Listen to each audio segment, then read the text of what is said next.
महाराज ने कहा कि वो समय जब चलेगा, जब आएगा तो तुम प्रेम के दीवाने हो जाओगे, एक दूसरे के ऊपर मर मिटोगे। स्त्री अपने पति के ऊपर मर मिटेगी, पति अपने स्त्री पे मर मिटेगा। भाई भाई का इतना प्रेम होगा, जो अपने भाई के लिए, राम के लिए लक्ष्मण जो है अपनी स्त्री को, जो नव युवती थी उसको छोड़ करके जो है जंगल चले गए, किसके लिए?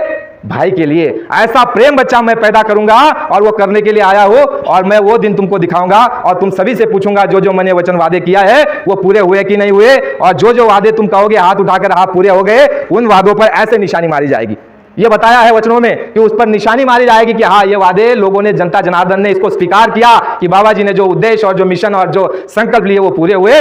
तब बाबा जी ने कहा कि मैं जाने वाला हूं और तब मैं मानने वाला हूं, उससे पहले मैं मानने वाला नहीं हूं। तो कहा देता है भक्त बनने का, सबको मौका मिलता है वीर बनने का, सबको मौका मिलता है परिवर्तन में शरीक होने का, और ये मौका तुमको हमको मिला हुआ है, इसलिए चूकिए मत। अगर चूक गए, गुरु महाराज ने कहा कि वही अर्जुन जो है चूक गया, और जब समय निकल गया तो अर्जुन के बाण लेकर के कोल भीलू ने जो है उससे बाण छीन लिया और उसको वहां से हकेल दिया। तो समय बलवान होता है, और ये समय बलवान है। ये समय जब चला जाएगा फिर सेवा नहीं, जब व्यवस्था बन जाएगी और काम करने वाले जब बाहर आ जाएंगे, गुरु महाराज उनको जिम्मेदारी सौंप देंगे, वो काम करने के लिए निकल पड़ेंगे, फिर हम आप पीछे पछताएंगे, कहेंगे कि हमको मौका दीजिए, मौका दीजिए, कुछ मिलने वाला नहीं है। इसलिए समय रहते हमको आपको चेतना है, काम करना है गुरु महाराज का भी, और जो उन्होंने हमारा काम बताया है आत्म साक्षात्कार, नाम दान ध्यान भजन सुमिरन, ये दोनों पहियों के साथ हमको चलना है। एक पहिया।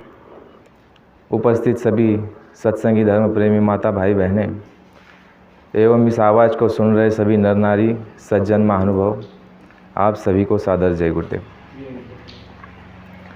धर्म प्रेमियों, महापुरुषों ने कहा है, उन्होंने हमारी आपकी जीवात्माओं की क्या दशा और क्या दुर्गति होती आई है और हो रही है, यह जो है बहुत अच्छे ढंग से और विस्तार से हमारे आपके सामने रखा है।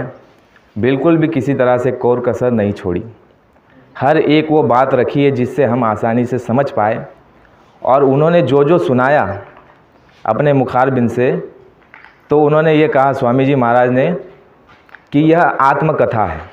महापुरुषों ने, गुरु महाराज ने जो हमको आपको सत्संग सुनाया, जिसे हम सत्संग कहते हैं, और गुरु महाराज ये कहते रहे कि बच्चा अभी मैंने सत्संग नहीं सुनाया, और हम ये कहते रहे कि बाबा जी सत्संग सुना रहे हैं, इसको अच्छे से आप समझिए। गुरु महाराज ने कहा बच्चा मैं अभी सत्संग नहीं सुना रहा हूँ, सत्संग सुनाने की ज़मीन तैयार कर रहा हूँ। बोले सत्संग तो तब सुनाऊँगा जब जिस मंडल का मैं वर्णन करूंगा उस मंडल में तुम्हारी सूरत बैठे बैठे आएगी और जाएगी। लेकिन चलिए फिर भी आम भाषा में समझने के लिए, हम आप तो एक साधारण व्यक्ति आकर के अगर माइक पर बोल दे, साधारण तो वैसे कोई नहीं, सारे मालिक के जीव है, परंतु हम अपने लिए कहते हैं हम साधारण, हमारे लिए भी कोई कह देते कि भाई ये सत्संग सुना रहे, तो नहीं, ये जो है बिल्कुल हमारी भूल है, गलती है।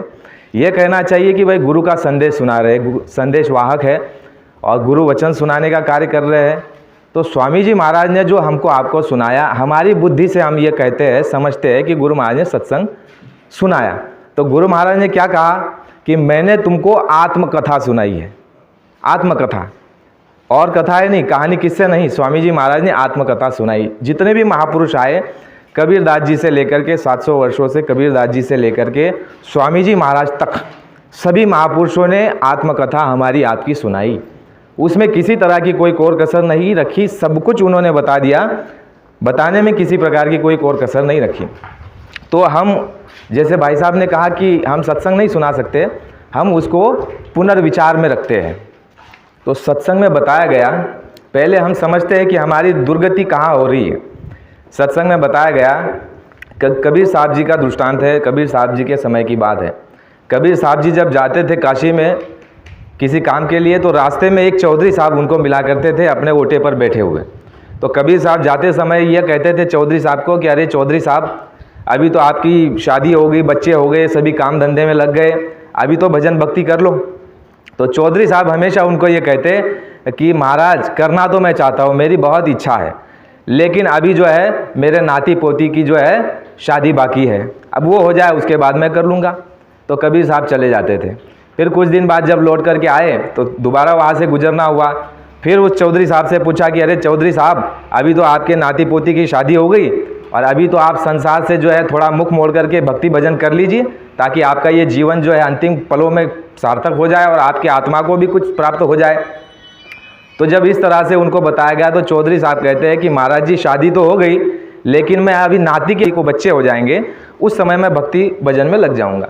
कबीर साहब फिर लौट गए, क्योंकि महापुरुषों ने, गुरु महाराज ने क्या कहा कि संतों का जो सौदा होता है वो प्रेम का सौदा होता है, वो जोर जबरदस्ती नहीं करते। जोर जबरदस्ती कौन करता है? गुरु महाराज ने कहा काल जोर जबरदस्ती करेगा। संत दयाल होते हैं, वो प्रेम का मार्ग, वह जो है 2 रास्ते 3 रास्ते बताते हैं कि देखो ये नरक है, खाई खंडर है, और ये पुण्य करोगे स्वर्ग है, सुख मिलेगा, और परमार्थ कमाओगे, आत्म धन और आत्म बल को बढ़ाओगे तो तुम्हारा जन्म मरण का द्वंद्व और चक्कर हमेशा के लिए छूट जाएगा, और तुम्हारी जो सूक्ष्म रूप में जो एक छोटी कण मात्र में जो जीवात्मा है, जिसको तुम आत्मा कहते हो, ये परमात्मा का रूप में विलीन हो जाएंगी और स्वयं ही परमात्मा आप हो जाओगे। तो ऐसे जब कबीर साहब ने उनको बताया कि भाई कर लो, फिर भी नहीं माना। वो कबीर साहब फिर लौट गए। तो कुछ दिन बाद जब वहाँ से गुजर रहे दोबारा, तो देखते हैं कि चौधरी साहब ओटे पर बैठे नहीं हैं। तो फिर उनकी देवी जी को पूछा घर में किसी स्त्री को कि भाई चौधरी साहब कहाँ गए? तो घर में से आवाज़ आई कि चौधरी साहब तो अभी चल बसे, उनका समय पूरा हो गया। तो फिर कबीर साहब आगे निकल गए, और कुछ दिनों बाद जो है चलते जा रहे हैं, और एक दोहा चौपाई का जो है अपने मुखारबिंद से निकाल रहे हैं। यह कह रहे हैं कि बैल बने हल जूते, दी कोल्हू के तेल, मांस कटी बोटी बिकी, चमड़न बनी नगार, और अभी कुछ कर्म बाकी, तिस पर पड़ती मार। क्या बता रहे हैं? बैल बने हल जूते, दे कोल्हू के तेल, मांस कटी बोटी बिकी, चमड़न बनी नगार, और अभी कछु कर्म बाकी, तो तिस पर पड़ती मार। यानी अभी भी उस चौधरी के कर्म बाकी है जो उसने जीवन काल में किए। पहले तो बैल बने, और किसानों ने खूब उसको जो है अच्छी तरह से उसको काम में लगाया, और उसको जो कसाई को बेच दिया। कसाई ने जो है उसको जो है मांस काटा और उसकी बोटी बिकी, उसके बाद चमड़ा निकाल करके उसका ढोल बजा, और वही ढोल कबीर साहब कह रहे हैं कि वही ढोल जो है उनके नाती पोती के फंक्शन में, यानी जन्मदिन में वही ढोल बज रहा है। किसका ढोल? चौधरी साहब के चमड़े का ढोल, जो बैल रूप में जाकर के उनका चमड़ा निकाला गया। तो ये दुर्दशा को देख करके कबीर साहब अपने मुख से शब्द निकालते हैं, और उनके साथ धर्मदास जी चलते हैं। तो धर्मदास जी उनसे पूछते हैं कि प्रभु गुरुजी ये क्या आप लीला कर रहे हो, क्या बता रहे हो, हमको जरा स्पष्टीकरण दीजिए। तब उन्होंने सारा वृत्तांत और सारी घटना और सारा जो किस्सा है उन्होंने बताया, और ये कहा धर्मदास जी को कि धर्मदास, यह जीवों की इतनी दुर्दशा है, उसको देख करके महात्माओं को आंसू निकलते हैं। इसलिए स्वामी जी महाराज ने क्या कहा कि सुखिया संसार है जो खावे और सोवे।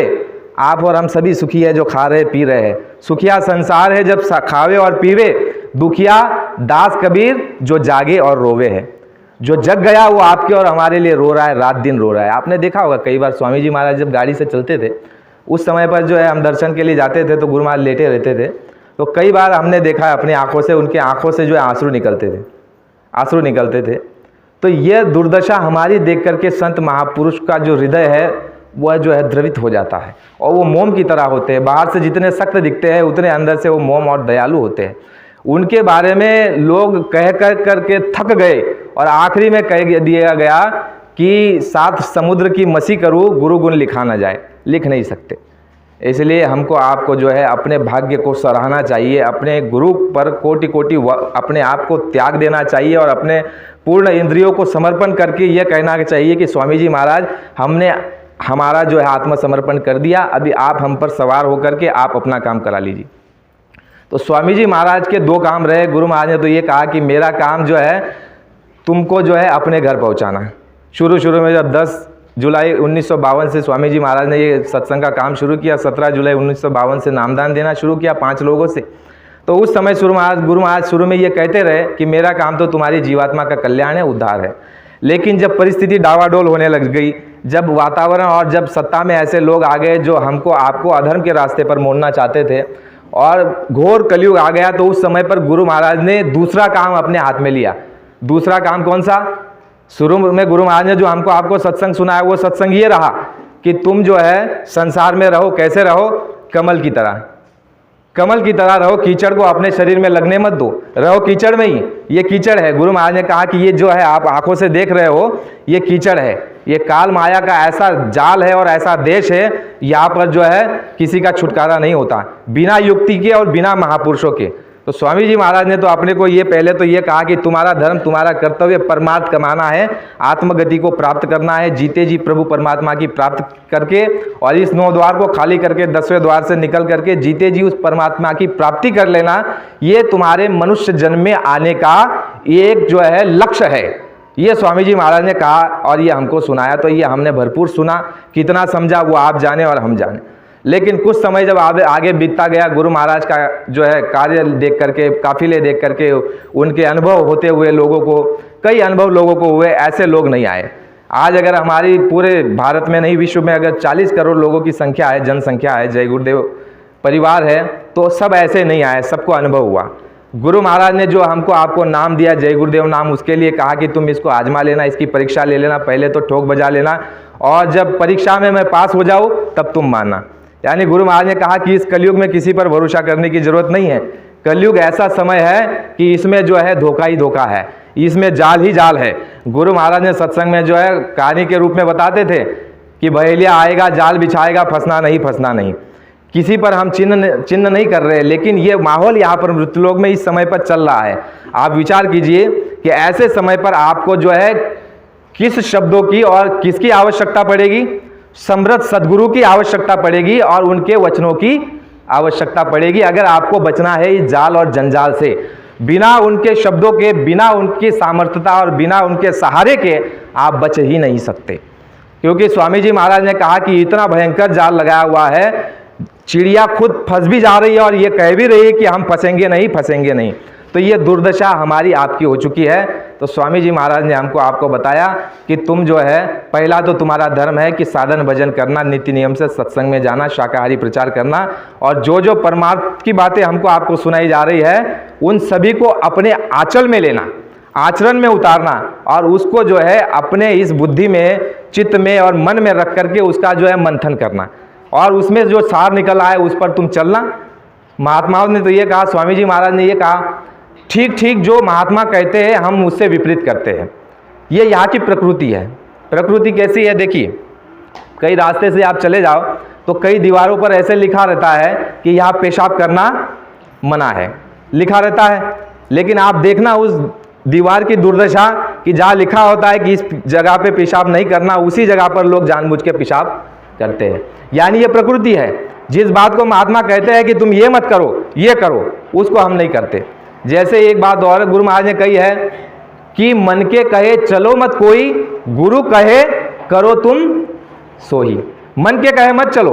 गुरु महाराज ने कहा कि तुम अगर मन के कहे चलोगे तो मनमुखी कहलाओगे, और मनमुखी को और ठोकरें खानी पड़ेगी। मनमुखी का मतलब है ना हम धर्म जान रहे हैं, ना कर्म जान रहे हैं, ना गुरु की मान रहे हैं, ना गुरु को समझ रहे हैं, ना गुरु की बात को अपना रहे हैं, ना स्वीकार रहे हैं, ना चल रहे हैं। मनमानी, अपने मन के अनुसार जो भी आया बता दिया, जो भी आया कर लिया, ये होता है मनमानी। गुरु महाराज ने कहा कि ऐसे मनमानी करने वाले कबीर साहब के समय भी थे, जो आज भी पार नहीं हुए और आज भी उनको जन्म बर जन्म मिलता जा रहा है। जैसे बहन ने बताया कि कबीर साहब के समय के भी जीव जो है, स्वामी जी महाराज ने कहा कि संगत में कबीर साहब के भी जीव पड़े हुए हैं। बाकायदा नाम लेकर के बताया कि ये जो जीव है ये कबीर साहब के समय का है। इसको मैंने बहुत समझाया लेकिन इसने माना नहीं। तो ठीक जो महापुरुष कहते हैं हम उसके विपरीत उल्टी दिशा में जाते हैं। स्वामी जी महाराज ने क्या कहा कि मन के कहे चलो मत कोई, गुरु कहे करो तुम सो ही। अभी इसका आकलन और इसका मंथन और इसका चिंतन हमको आपको करना है कि हम गुरु की कितनी मानते हैं और गुरु के नाम को लेकर के जो चल रहे हैं उनकी कितनी मानते हैं। हमने क्या उसमें बीच में बहुत सारी दीवारें खड़ी कर दी, इतनी सारी दीवारें खड़ी कर दी। हमारा गुरु महाराज का रिश्ता सीधा था। गुरु महाराज ने कहा कि तुम मुझको देखो, मैं तुमको देखूं, तुम्हारे और मेरे बीच में कोई तीसरा आना नहीं चाहिए। तुम मुझको देखो, मैं तुमको देखूं, और तुम मेरे पीछे चलोगे तो तुम्हारी जिम्मेदारी मेरी, और इधर उधर देखोगे खाई खंडर में गिर जाओगे, कट जाओगे, फिर मेरी जिम्मेदारी नहीं।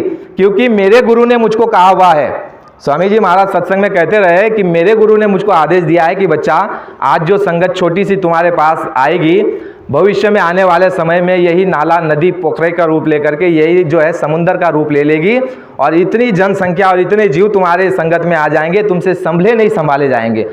उस समय पर तुम एक काम करना, जो तुम्हारे पीछे चलेगा उसकी जिम्मेदारी तो तुम ले लेना, लेकिन जो इधर उधर देखेगा उसकी जिम्मेदारी मत लेना। तो प्रेमियों, कटाक्ष किसी के ऊपर नहीं है। आप इस बात को विपरीत दिशा में मत ले जाना। यह बात समझाने का प्रयास किया जा रहा है कि आपको देखना केवल उधर है, इधर भी नहीं देखना। जो सुनाने वाला क्या है, इसके पास कुछ नहीं है। हम तो इतने मेले हैं। गुरु महाराज ने कहा कि बच्चों, तुम जब सामने आकर खड़े हो जाते हो तो तुम्हारे कर्मों की बू आती है, बू। तुम महात्माओं के सामने खड़े होने के योग्य नहीं हो, लायक नहीं हो, लेकिन फिर भी हम अहंकार में ये कहते हैं कि हम तो बड़े पाक और साफ और पवित्र है, हमसे बुद्धिमान और हमसे ज्ञानी और हमसे बड़ा साधक और हमसे बड़ा जो है सेवादार तो कोई है ही नहीं। हम इस बात को आज तक मानने के लिए तैयार नहीं है कि हम बीमार हैं। गुरु महाराज ने कहा बीमार का मतलब आध्यात्मिक रूप में हम बीमार हैं, सांसारिक रूप में भी और आध्यात्मिक रूप में भी। गुरु महाराज ने कहा कि तुम अगर सेठ हो, साहूकार हो, धनी मानी हो, तुम अगर सर्व संपन्न हो तो तुम महात्माओं के पास क्यों आए हो? सत्संग में यह बताया, अगर तुम धन धान्य से परिपूर्ण हो, तुम्हारे पास सब कुछ साधन है, तो महात्माओं के पास क्यों आए? और महात्माओं के पास आए तो जरूर किसी चीज की कमी है, और महात्माओं के पास आकर के तुमको महात्माओं की खाक छाननी पड़ेगी, तब जाकर के वो वस्तु प्राप्त होगी। ऐसे वस्तु प्राप्त होने वाली नहीं है। तो महात्मा क्या करते हैं, जो ऐब होता है हमारे भीतर का, वो ऐब को पहले छुड़ाते हैं। ऐसे ही जो है नहीं दे देंगे। गुरु महाराज ने नामदान तो दे दिया, वो इसलिए दिया क्योंकि गुरु महाराज ने कहा कि मेरे गुरु का आदेश है। यानी आप बातों को समझिए, गुरु महाराज ने ये नहीं कहा कि मैं तुमको नामदान दे रहा हूं मेरी मर्जी से, नहीं। गुरु महाराज ने कहा कि मेरे गुरु का आदेश है कि बच्चा, इस नाम की दौलत को तुम जीवों में बांट देना, इसको अपने पास मत रखना, तुम इस नाम की दौलत को जीवों में बांट देना। तो गुरु महाराज ने कहा कि मैं मेरे गुरु के आदेश की पालना कर रहा हूं। लेकिन नियम में अगर तुम चले जाओ तो किस तरह से नाम मिलेगा और किस तरह से नाम प्राप्त होता है? तो नियम में हम और आप कहीं पर भी नहीं बैठते, नहीं बैठते। कहा गया है, अभी अभी बहन ने कहा कि 4 जन्म, तो धर्मशास्त्रों में वर्णन है कि पहला जन्म भक्ति, दूजे में नाम, तीसरे में मुक्ति, चौथे में निज धाम। 4 जन्म आपको लेने पड़ते। पहला जन्म तो भक्ति ही करना है। भक्ति का मतलब क्या हुआ? गुरु ने कहा एक टांग पर खड़े हो जाओ तो खड़े हो जाओ। जब तक गुरु ये ना कहे कि एक टांग से दूसरी टांग को नीचे कर दो और चले आओ, तब तक तुमको वही खड़े रहना है। भक्ति का मतलब कहा कि गुरु के आदेश की पालना करना। और कैसी कैसी भक्ति लोगों ने पहले कर ली, पुरातन समय में, पहले के युगों में। आज और आप हम कर सकते हैं। गुरु महाराज ने राजा हरिश्चंद्र की घटना बताई, कहानी बताई कि अपने राजपाट को स्वप्न में जो विश्वामित्र को दान कर दिया। आज तो हम आप गुरु महाराज से वादा करके वादा खिलाफी करने लग गए। गुरु महाराज ने कहा कि बच्चा, ये नाम का धन ऐसे नहीं मिलता, मेरे गुरु का आदेश है इसलिए तुमको दे रहा हो, और इसके बदले में तुम केवल अपना तन मन और धन मुझे दे दो। ये अपना तन रूपी कपड़ा मुझे सौंप दो, मैं ऐसा धोबी हूं, तुम्हारा तन रूपी कपड़े को धो करके इसको निर्मल और पाक साफ सुथरा करके तुमको लौटा दूंगा। और जब तुम चलोगे तो लोग देखेंगे कि देखो, तब आपकी पहचान और तब आपकी कीमत और कद्र होगी। तो मैं ऐसा धोबी हूं, तुम अपना तन रूपी ये कपड़ा मुझको दे दो। इस अमोलक दौलत के बदले में, इसकी तो कोई कीमत है ही नहीं जगत में, संसार में इस नाम धन की कोई कीमत लगा ही नहीं सकता। इसलिए गुरु महाराज ने क्या कहा कि ये अमोलक है। क्या कहा? ये अमोलक है। अमोलक का मतलब यह होता है कि जिसकी कोई किसी वस्तु से तुलना नहीं, जिसकी कोई बोली नहीं, जिसकी कोई कीमत नहीं लगा सकता, ऐसी वस्तु गुरु महाराज ने हमको आपको दी, नाम का धन। और बदले में क्या मांगा? हाजिर नाजिर में मांगा, सामने मांगा नामदान देते समय कि बच्चा, तुम इसके बदले में, एक तो जो मैंने मेहनत की है, तुम कुछ दान दक्षिणा झोली में डाल दो। जो गुरु महाराज की झोली घूमती थी, ये नियम है। गुरु महाराज ये भी कहते, जैसे तुम्हारे घर में ब्राह्मण देवता आता, पूजा करता, तो उसके बदले में तुम उसको कुछ सेवा देते हो। बच्चा, इसके बदले में तो तुम कुछ दे ही नहीं सकते हो, लेकिन एक नियम के लिए एक बना रहे प्रक्रिया, तो तुम उसमें झोली में डाल दो, फूल नहीं तो फूल की पंखड़ी। तो हमने जो है नामदान के बदले में कुछ सेवा दी, वो आप जाने हम जाने। और ये वचन, ये वादा उस समय पर किया कि हम अपना तन मन धन आपको समर्पित करते हैं। वो भी किस लिए? ताकि उसे वो निर्मल बना करके आपको लौटा सके। अपने पास रखे इसलिए नहीं, आपको और हमको वो लौटा सके, उसको निर्मल और पाक और साफ सुथरा करके। लेकिन आप विचार कीजिए कि हमने आपने वादा खिलाफी की कि नहीं? दिया, तन दिया, मन दिया, धन दिया, क्या दिया? कुछ नहीं। 100 रुपया दिया तो 50 जगह बताया कि मैंने तो सेवा दी, कुछ नहीं दिया। धन की सेवा सबसे निकृष्ट सेवा है, सबसे निचले दर्जे की सेवा है धन की सेवा। तो गुरु महाराज ने यह कहा कि तुमने सेवा दे करके अगर 10 जगह उसका बखान कर दिया तो सिर्फ 100 में से 99 खत्म हो जाएगा, एक रह जाएगा, और आने वाले समय में जो 1% रह गया वो भी तुम्हारा समाप्त हो जाएगा और तुम हो जाओगे खाली, तुम खाली हो जाओगे। तो हमने अगर धन भी दिया होगा और बता दिया तो समझ लीजिए कि वो हम धन के मायने में खाली हो गए। तन देने का मतलब यह होता है कि गुरु का आदेश है कि शाकाहारी प्रचार में निकल जाओ, गुरु का आदेश है कि संगत में जाकर के जो है 2 बातें सुना दो, अगर कोई भटक रहा है, राह भूल रहा है, उसके बाद जाकर के उसको 2 बातें सत्संग की सुना दो, 2 बातें उसको जो है परमार्थ की बता दो, ध्यान भजन सुमिरन में उसको लगा दो। यानी शरीर को गुरु के कार्य में, वैसे वो उनका कार्य नहीं, वो हमारा ही कार्य है, लेकिन गुरु महाराज जो है हमको काम कराने के लिए, गुरु महाराज ने क्या कहा सत्संग में कि बच्चा मैं तुम्हारा सभी काम करने के लिए तैयार हूं, मैं तुम्हारे संसार के सभी काम करने के लिए तैयार हूं, तुम केवल मेरा एक काम करो, और वो काम कौन सा? भजन करो। भजन क्या कहा कि मेरा काम, जो भजन जिसकी आत्मगति आपको प्राप्त होगी, आपको परमात्मा प्राप्त होगा, आपको वो सुख और आनंद का सागर, वो समुद्र में आप मिलोगे, आप सर्वशक्तिमान होगे, आप अपने आत्म जागृति में जाओगे, वो आपका काम। लेकिन जब हम इस बात को नहीं समझ पा रहे कि ये तो हमारा काम है, तो स्वामी जी महाराज को यह कहना पड़ा कि बच्चा मैं तुम्हारे सांसारिक, हम किसको अपना काम समझ रहे हैं? सांसारिक। ये जितना भी सांसारिक काम है, मेरी खेती, मेरी दुकान, मेरा दफ्तर, मेरे बच्चे, मेरे नाती, मेरा घर, मेरा ये जो मकान, ये सब कुछ हमने अनुभव करके देखा, संसार में कोई किसी का है? इस बात को हर क्षण क्षण, पल पल, मिनट मिनट और घंटे घंटे, दिन प्रतिदिन, साल दर साल हम इस बात को अनुभव भी कर रहे हैं, लेकिन फिर भी उसमें उलझे पड़े हुए हैं। मतलब जान करके भी अनजान बन रहे, ठोकरे कई खा रहे, लेकिन मोह में इतना फंसे हुए हैं कि छूटे नहीं छूट रहा, छूटे नहीं छूट रहा है। और महापुरुषों ने कहा कि मोह सकल कर व्याधि न मूला, तुम्हारी जो व्याधि उपाधि, जो तुमको दुख, जो क्लेश, जो कष्ट, जो बीमारी, जो लड़ाई, जो झगड़े, जो आवागमन का चक्कर, गुरु महाराज ने कहा इसका सबसे प्रमुख अगर कोई कारण है तो वो तुम्हारा मोह है। मोह के कारण ही महाभारत हुई कि नहीं हुई? धृतराष्ट्र को मोह था कि मेरे ही पुत्र राजगद्दी पर बैठेंगे, इसलिए महाभारत में कितने लोग मारे गए और उसका जो है पूरे जो है सर्वनाश हो गया उसके वंशज का।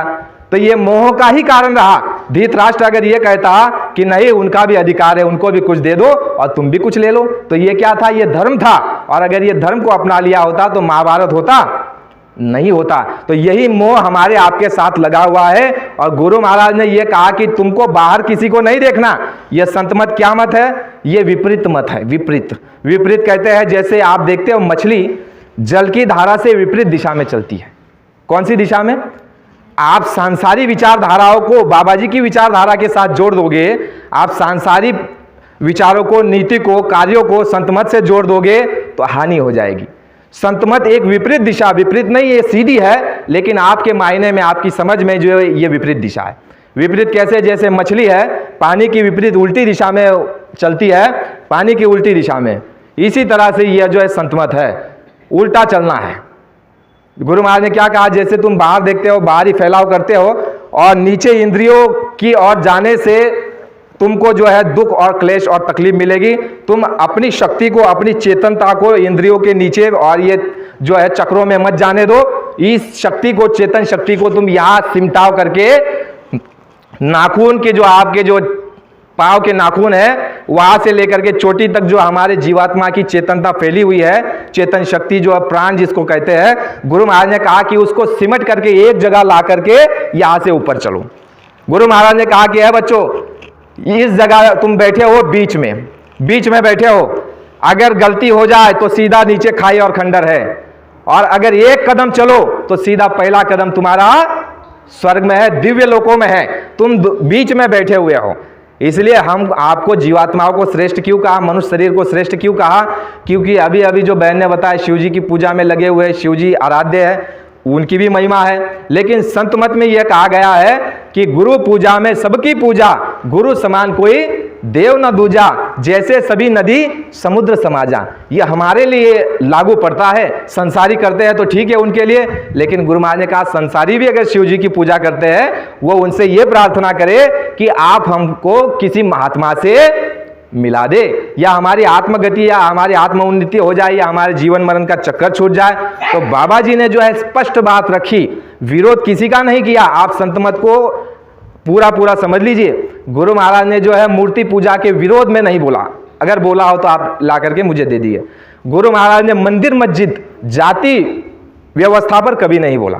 यह कहा कि सभी मंदिर मस्जिद गुरुद्वारे सब हमारे, सभी पंथ हमारे और हम सब उनके, किसी में कोई प्रकार का भेद नहीं रखा। यह कर्मकांड तो उनके लिए है जिनको संत मत मालूम नहीं, बेचारे उनके लिए। जैसे कि मीरा जी तो पहले कृष्ण भक्त थी, लेकिन जब मीरा जी को ज्ञान हो गया, उनको समझ आ गई, उनको जो है मार्ग मिल गया, सदगुरु के पास रैदास के पास चली गई, फिर कृष्ण भक्ति में नहीं रही, कृष्ण भक्ति को त्याग दिया और अपने गुरु भक्ति परमात्मा की भक्ति करके उसने जो है जीते जी उस प्रभु परमात्मा की प्राप्ति कर ली। और उसने कहा भी हुआ है अपने दोहा चौपाई में कि उस मालिक को मैंने जीते जी पाया। किसकी दया कृपा से? सदगुरु की दया कृपा से। लेकिन यह कहना भी अनुचित है कि देवी देवताओं को छोड़ दीजिए, नहीं। गुरु महाराज ने कहा अगर वहां हो, तुम गंगा जमुना में भी अगर स्नान करते हो तो गंगा जमुना से ये प्रार्थना करो कि हमको किसी महात्मा से मिला दीजिए। ये अभी हमारे गुरु भाई ने साहब ने बताया कि युक्ति, इसी को युक्ति कहते हैं। इसलिए पहले के संत मत के जो नियम रहे कबीरदास जी से लेकर के, वो नियम तो बड़े सख्त रहे। वो नियम हम पर आप पर लागू कर दिए जाएंगे तो आप और हम बैठ ही नहीं सकते। पहली बात सुनने की बात तो और है, बैठ ही नहीं सकते। इसलिए गुरु महाराज ने क्या किया? युक्ति में मुक्ति कराने का प्रयोजन और नियोजन किया। कहा है क्या कि अगर कोई कर रहा है देवी देवताओं की भक्ति, तो पहले सत्संग में ये बताते रहे कि अगर तुम्हारे ऊपर मुसीबत आ जाए, संकट आ जाए, कष्ट आ जाए, तो तुम जिसको मानते हो उसको पुकार लो। कहा कि नहीं कहा? तो विरोध किया किसी देवी देवता का? नहीं। कहा कि जिसको तुम मानते हो उसको पुकार लो, और अगर कोई नहीं आता सहायता के लिए तो तुम जय गुरुदेव नाम को पुकारो 10 बार, और तुमको मदद ना मिले तो बाबा जी को बाबा जी मत कहना। तो स्पष्टवादी, बिल्कुल स्पष्टवादी गुरु महाराज ने स्पष्ट मत रखा, कोई छुपाई बात नहीं रखी और किसी की निंदा आलोचना और किसी को कम नहीं आका। यह कहा कि देवी देवता अपने स्थान पर, मंदिर मस्जिद अपने स्थान पर, सभी पंथ अपने स्थान पर, और ये तुमको जो रास्ता दिया जा रहा है ये संत सनातन और ये जो परंपरा जो सदियों से अनादिकाल से चली आ रही है, जिसको सनातन संस्कृति कहते हैं, गुरु महाराज ने कहा कि मैं उसका प्रचार और प्रसार कर रहा हूं। सनातन संस्कृति का मैं प्रचार और प्रसार कर रहा हूं, और जय गुरुदेव नाम उस परमपिता परमात्मा का है और मैं सच्चा हूं, मैं उसका प्रचार कर रहा हूं। कहा नकली नहीं हूं, गुरु महाराज ने यह कहा। तो स्पष्ट बातें गुरु महाराज ने रखी। इसलिए मेरी आपसे निवेदन और प्रार्थना है कि विचारधारा गुरु महाराज की रहे तो ज्यादा अच्छा होगा, नहीं तो क्या होगा, अर्थ का अनर्थ हो जाएगा और लोग जो है उस बात को जो है अर्थ का अनर्थ करके उसको हानि कर लेंगे, अपने आप की नुकसान कर लेंगे। इसलिए हमको आपको जो है स्पष्ट बात जैसे गुरु महाराज ने रखी उस तरह से रखनी है। तो स्वामी जी महाराज के 2 काम रहे। पहला काम तो हमारी जीवात्मा का कल्याण, लेकिन देखिए बात समझने की है, जब जीवात्मा का कल्याण का मार्ग अगर सस्ते से सस्ता कर दिया जाए, ऐसे विपरीत समय में, ऐसे प्रतिकूल समय में और ऐसे घोर कलयुग में, फिर भी हम उस चीज को न माने, न समझे, न चले, तो महात्मा फिर क्या करते हैं? खेल करते हैं। क्या करते हैं? खेल करते हैं।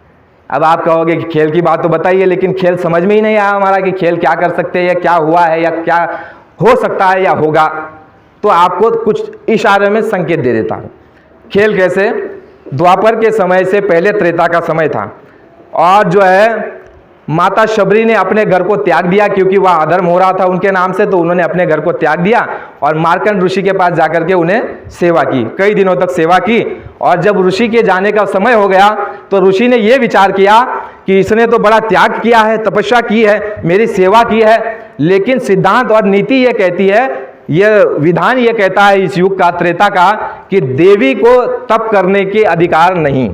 उस स्त्री के पति जो तप करेगा, तपस्या करेगा, साधन करेगा, उस साधन में से देवी को आधा मिलता था। लेकिन शबरी तो जो है कुंवारी है, इसने तो ब्याह किया नहीं और इसने मेरी सेवा की है, यह धर्म पर चली है, तो इसके लिए क्या किया जाए? तो महात्माओं के पास अनेक तरह की जो है युक्तियां होती है, अनेक तरह के सूत्र होते हैं। गुरु महाराज ने यह कहा कि महात्मा जब उन सूत्रों से काम लेने लग जाते हैं तो जीवों को बड़ा लाभ होता है, लेकिन उस सूत्र के समय पे ऐसे जो कच्चे घड़े होते हैं वो फूट जाते हैं। गुरु महाराज ने कहा कि आगे आने वाले समय में जैसे दूध को तपा करके मलाई निकाली जाती है, ऐ बच्चों, ऐसे ही आगे आने वाले समय में किया जाएगा। तुमको तपा करके तुम्हारे ऊपर से जो मलाई, यानी जो मुट्ठी भर लोग होंगे सच्चे पक्के और जो निष्ठावान होंगे और जो विश्वासी और जो हर तरह से गुरु के लिए जो है मर मिटने की भावना रखते होंगे, ऐसों को निकाला जाएगा। तो खेल ऋषि ने किया, क्या किया कि बच्चे तू जो है, मैं मरूंगा तो मेरी जो दफन विधि होगी, जिस जगह पर मुझे दफनाया जाएगा, उस जगह तू जो है भगवान राम का इंतजार करना। कुटिया में तुम इसी जगह रहना और रोज जो है तुम वहां पर जो है साफ सफाई करके फूल बिछाना और रोज फल ला करके रखना। भगवान राम तुम्हारे दर पर एक दिन अवश्य आएंगे। यानी उद्धार का रास्ता निर्धारित कर दिया। क्या कहा कि भगवान राम तुम्हारे दर पर एक दिन आएंगे, तुम अपने विश्वास से विचलित मत होना। एक ही शब्द दिया, हजारों नहीं, गुरु महाराज ने हजारों दे करके रखे हैं। मेरे पास आना कभी, मैं आपको बता दूंगा तारीख समय के साथ। उस ऋषि ने एक ही वचन दिया, एक ही गुरु का वाणी है कि तुम अपने गुरु के वचन पर विश्वास रखना, भगवान राम तुम्हारे दर पर आएंगे और तुम्हारा उद्धार करेंगे। माता शबरी एक वचन पर अड़िग रही। अवस्था ये आ गई, रोज जो है साफ सफाई करके फूल ला करके और फल को ला करके रखती थी कि मेरे प्रभु आएंगे, मेरे राम आएंगे, मैं दर्शन करूंगी। इतना प्रेम और इतना भाव विभोर होकर के शबरी उनका इंतजार करती थी। तो ऐ प्रेमियों, अगर भक्त के इतने ऊंचे भाव है तो क्या भगवान पीछे रह सकता है? वो पीछे नहीं रह सकता, वो कण कण में व्याप्त है। अगर खंबे से नरसिंह निकल सकते हैं, जिसको आप कहते हो कि ये जड़ है, चेतन नहीं है, खंबा यानी जड़ चीज है, जड़ में से अगर भगवान निकल सकते हैं उसके भाव से, अगर मूर्ति से, हमारे महाराष्ट्र में संतों ने कहा कि मूर्तियों से भी भगवान निकले हैं, देवी देवता निकले हैं, तो मूर्ति में नहीं, वो तुम्हारे विश्वास में। कबीर साहब ने क्या कहा कि मोको कहा ढूंढे रे बंदे, मैं तो तेरे पास, मैं न काशी न मैं हरिद्वार में, मैं तो हूं तेरे विश्वास में। वो विश्वास में बसता है। और शबरी ने विश्वास किया, इंतजार किया और आखिरी वक्त तक बाल सफेद हो गए, दांत गिर गए, ऐसी अवस्था आ गई। लोग तो कहते ही होंगे, अरे भाई तू पगली हो गई। राजा हरिश्चंद्र चक्रवर्ती, राजा दशरथ के पुत्र और वो योद्धा, वो यहाँ पर आए हैं राक्षसों का संहार करने के लिए और वो माता सीता को छुड़ा करके रावण का संहार करने के लिए, इतने बड़े कार्य को करने के लिए आए हैं और वो तुम्हारे पास क्यों आएंगे? कहने वाले तो कहते होंगे, अनुमान लगाइए आप, विचार कीजिए, कहते होंगे। लेकिन फिर भी माता शबरी डावाडोल नहीं हुई। माता शबरी ने कहा कि मैं अपने गुरु के वचनों पर विश्वास करती हूं, मैं कुछ नहीं जानती, मैं ना धर्म जानती, ना कर्म जानती, ना शास्त्र जानती, ना सिद्धांत जानती, ना मैं प्रकृति के नियम भी जानती हूं, मैं केवल मेरे गुरु को जानती हूं। ऐसे दीवाने और ऐसे पागल होने चाहिए। भक्त पागल ही होते हैं। गुरु महाराज ने कहा कि बच्चा, ऐसा समय आ रहा है और ये जय गुरुदेव नाम सबको पागल कर देगा, ये पागल कर देगा और लोग लाख तुम्हारे सामने नीति, तुम्हारे सामने सिद्धांत, तुम्हारे सामने प्रमाण ला करके रखेंगे, तुम उसको मानने वाले नहीं हो। वो कौन है? वो दूध में से निकाली हुई मलाई है और बाकी जो दूध में से निकलेगा छाछ दही, वो एक तरफ हो जाएगा, मलाई एक तरफ हो जाएगी। गुरु महाराज ने कहा मुट्ठी भर लोग बचेंगे और उन्हीं के द्वारा परिवर्तन होगा। गुरु महाराज ने कहा बच्चा, परिवर्तन ज्यादा लोगों से नहीं होता, परिवर्तन मुट्ठी भर लोगों से होता है। और कौन होते हैं? जो निष्ठावान, जो सीधे साधे, जो पढ़े लिखे भी नहीं होंगे, भोले भाले सीधे साधे अनपढ़ लोग, उनको ऐसा पढ़ा दिया जाएगा कि वो पढ़े पढ़े को पढ़ा देंगे। सीधे साधे लोगों को ऐसा पढ़ा दिया जाएगा और कहा कि परिवर्तन गांव से होगा, महलों से नहीं, झोपड़ियों से होगा, और ये पढ़े लिखों से नहीं, सीधे साधे अनपढ़ लोगों से होगा। और ये परिवर्तन का काम गुरु महाराज ने अपने हाथ में लिया। तो माता शबरी कहती है कि मेरे प्रभु आएंगे, मैं कुछ नहीं जानती, वो आएंगे और आएंगे ही। तो एक दिन आया कि भगवान राम को उसके दर पर आना पड़ा। क्या किया? एक टांग पर खड़ी रही नहीं, साधना की, माला उठाई, भजन किया, कहीं पर लिखा हुआ नहीं मिलेगा, कुछ नहीं किया, केवल विश्वास किया। तो वो तो विश्वास में बसता है, प्रेम में बसता है, आस्था में बसता है, वो साधन नहीं। गुरु महाराज ने कहा ये तो तुमको ये केवल निमित्त मात्र, ये तुम्हारी आदत बनाई जा रही है कि इस तरह से बैठो, इस तरह से आसन लगाओ, ये सुखासन में बैठो। ये एक क्रिया तुमको सिखाई जा रही है। जैसे आंगनवाड़ी में पहले सिखाया जाता है कि भाई आ जाओ, आ जाओ और क्या लो? खिचड़ी खाओ, चना ले लो, बिस्किट ले लो, अरे कम से कम बैठो तो। आंगनवाड़ी में यही सिखाया जाता है। तो इस तरह से गुरु महाराज ने हमको बिठाया। ये केवल आंगनवाड़ी है। अभी ना आपकी प्राथमिकता पहली चल रही, ना दूसरी चल रही, नहीं।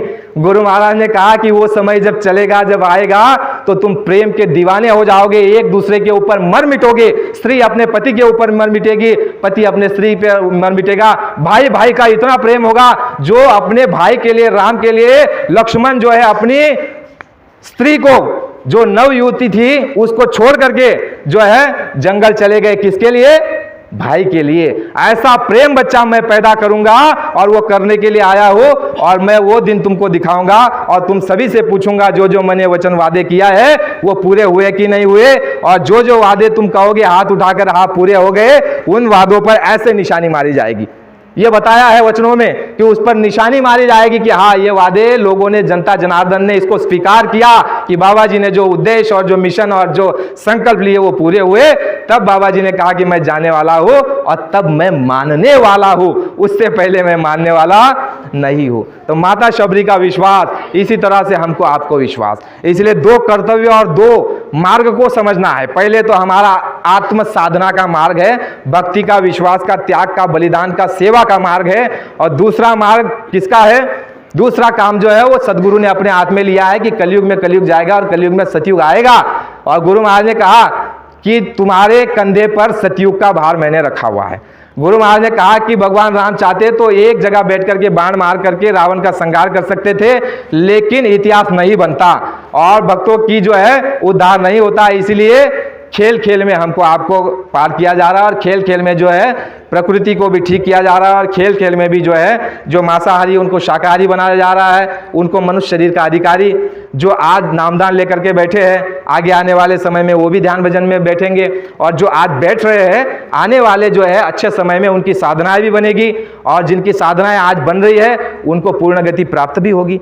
यानी ये पूरी योजना के साथ बाबा जी चल रहे हैं। तो इसमें मूल उद्देश्य हमको क्या समझना है कि पहला काम तो हमारा साधन, भजन, सेवा, भक्ति, सद्भावना, प्रेम, भाईचारा, संसार में जो शिक्षा गुरु महाराज ने दी, शिक्षा, दीक्षा, उपदेश, उसके अनुसार रहना। और दूसरा काम तो जो गुरु ने हाथ में लिया है, गुरु के काम को अपना काम समझना। क्योंकि कहा गया है, आज हनुमान जी की जयंती है ना, हनुमान जी को क्यों मानते हैं? क्योंकि वो भक्त रहे और आज भी वो जीवित है। अमृत का उनको वरदान है कि जब तक राम नाम रहेगा, राम नाम की महिमा गुरु बहन ने बताई, वो तो उस समय में थी त्रेता में, लेकिन राम नाम आज भी है। जब तक राम नाम रहेगा तब तक हनुमान रहेंगे, वो चिरंजीवी का उनको आशीर्वाद है, रुद्र अवतार है। तो उनकी महिमा बाबा जी ने अनेकों बार सत्संग में बताई। ये कहा कि बच्चा तुम देखना आने वाले समय में संगत में से कितने कितने हनुमान निकलेंगे, ये भी कहा। और फिर ये कहा कि हनुमान कैसे थे, क्यों उनकी महिमा है, क्यों मंदिर बन गए, उनका भी एक ही कारण, माता शबरी का एक कारण रहा। क्या कारण? विश्वास। एक ही वस्तु।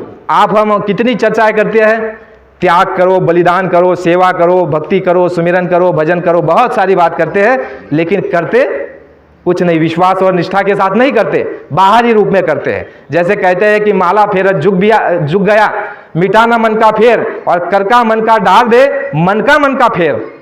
तो ये बाहरी चीज हम कर रहे हैं, आंतरिक चीज नहीं। लगाव के साथ, प्रेम के साथ, तड़प के साथ नहीं। अगर प्रेम के साथ, तड़प के साथ और इच्छा के साथ लगे रहते तो उसमें आप विद्वान हो गए होते। आप उसमें विद्वान हो गए होते और उसमें ज्ञानी हो गए होते, उसमें आंतरिक ज्ञान, बाहरी ज्ञान सब आ गया होता, मालिक की दया प्राप्त हो चुकी होती और वाद विवाद से दूर भी हो गए होते। तो स्वामी जी महाराज ने कहा कि क्यों उनकी महिमा है हनुमान जी की कि राम काज करीबे को आतुर, राम के काम को करने के लिए हमेशा वो आतुर और तत्पर रहते थे।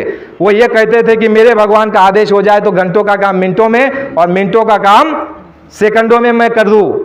एक नीति, केवल एक नीति कि मेरे भगवान का काम क्या है, उनका आदेश क्या है। माता जो शबरी है उनकी एक नीति, विश्वास। बस एक एक वस्तु को लेकर के वो अमर हो गए और उनका धर्मशास्त्रों में स्वर्ण अक्षरों से नाम अंकित हो गया। और आप और हम पहाड़ का पहाड़ लेकर के चल रहे हैं, त्याग करो, बलिदान करो, सुमिरन करो, श्रद्धा रखो, प्रेम रखो, लेकिन वास्तविक रूप में उसको कर ही नहीं रहे हैं, तो क्या काम का? तय प्रेमियों, गुरु महाराज ने कहा कम करो लेकिन साफ सुथरा और शुद्ध करो, कम करो। सोना देखते हो ना, 2 ग्राम की भी कीमत है। लोहा लेकर आओ 50 किलो तो कोई उसको उठाएगा नहीं, लेकिन मालूम पड़े भाई 2 ग्राम पड़ा हुआ है तो झगड़ा हो जाएगा सोने का। तो शुद्ध करो, शुद्ध साफ, 24 कैरेट की तरह, थोड़ा करो, ज़्यादा नहीं। पहाड़ की तरह कर लेंगे और सबको दिल दुखाएंगे, निंदा आलोचना करेंगे, बुराई करेंगे, वाद विवाद करेंगे, अपना स्वार्थ रखेंगे, व्यापार चलाएंगे और लोगों को तोड़ेंगे, संगत में जो एक दूसरे को लड़ाएंगे। ऐसा काम मत करो। ये काम हमको नहीं सिखाया गुरु महाराज ने, इसको एक अलग रख दिए। थोड़े समय के लिए अपने जो है स्वार्थ को एक तरफ रख दीजिए, गुरु के परमार्थ का विचार करके हमको ये काम करें। क्योंकि स्वामी जी महाराज ने कहा कि हर युग, हर समय सबको मौका देता है विश्व विजेता होने का, सबको मौका देता है भक्त बनने का, सबको मौका मिलता है वीर बनने का, सबको मौका मिलता है परिवर्तन में शरीक होने का। और ये मौका तुमको हमको मिला हुआ है, इसलिए चूकिए मत। अगर चूक गए, गुरु महाराज ने कहा कि वही अर्जुन जो है चूक गया, और जब समय निकल गया तो अर्जुन के बाण लेकर के कोल भीलू ने जो है उससे बाण छीन लिया और उसको वहां से हकेल दिया। तो समय बलवान होता है और ये समय बलवान है। ये समय जब चला जाएगा फिर सेवा नहीं, जब व्यवस्था बन जाएगी और काम करने वाले जब बाहर आ जाएंगे, गुरु महाराज उनको जिम्मेदारी सौंप देंगे, वो काम करने के लिए निकल पड़ेंगे, फिर हम आप पीछे पछताएंगे, कहेंगे कि हमको मौका दीजिए, कुछ मिलने वाला नहीं है। इसलिए समय रहते हमको आपको चेतना है, काम करना है गुरु महाराज का भी, और जो उन्होंने हमारा काम बताया है आत्म साक्षात्कार, नाम दान ध्यान भजन सुमिरन, ये दोनों पहियों के साथ हमको चलना है। एक पहिए पर मत चलिए। तुम कहोगे कि केवल ध्यान भजन सुमिरन करके मैं अपनी स्वार्थ कर लूंगा, आत्मकल्याण कर लूंगा। है प्रेमियों, ये समय नहीं है। समय पहले था। पहले कौन सा समय था? जब गुरु महाराज ने सतयुग का बीड़ा नहीं उठाया था, उस समय ये बात थी कि बस तुम अपनी साधना कर लो और काम कर लो और निकल पड़ो। लेकिन जब गुरु महाराज ने बीड़ा उठा लिया, और किसके जिम्मेदारी पर? गुरु महाराज ने कहा कि तुम्हारी जिम्मेदारी पर। गुरु महाराज ने कहा कि मैं एक संकल्प से काम कर सकता हूं, लेकिन तुम्हारे उद्धार की जिम्मेदारी मैंने अपने हाथ में ली है, इसीलिए जो है तुमको श्रेय दिया जा रहा है, तुम श्रेय ले लो। तो दो पहियों को प्रेमियों साथ रखो, एक पहियों को मत रखो, नहीं तो गाड़ी गिर जाएगी, खाई खंडर में गिर जाएगी। अगर केवल स्वार्थ ही करते रहोगे, परमार्थ का भी कि मैं तो मेरे आत्मकल्याण ही करूंगा, बाकी चीज मुझे सतयुग और गुरु महाराज के संदेश को और शाकाहारी बात को क्या लेना देना। संगत में अगर फूट पड़ रही, संगत में वाद विवाद हो रहा है, शंका कुशंका हो रही है, तो मैं क्यों जाकर के वहां मेरा समय बर्बाद करूं? ये क्या है? स्वार्थ है। और ऐसे समय में अगर आप नहीं निकलोगे, नहीं काम करोगे, तो हम आप क्या कहलाएंगे? गुरु महाराज ने कहा कि तुम कायर कहलाओगे, कायर। वीर बनो, वीर। तो प्रेमियों, भूल चुके लिए आप सभी से माफी चाहते हैं। कहने के पीछे का तात्पर्य यह है कि हम उसको अपने आचरण में उतारे, समझे और उस पर चलने का प्रयास करें। चलने का जब प्रयास कर देंगे तो गुरु महाराज ने कहा कि तुम 1 कदम बढ़ाओगे तो 10 कदम मैं बढ़ाऊंगा। तो गुरु महाराज ने कहा तुम्हारी तरफ से देरी हो रही है,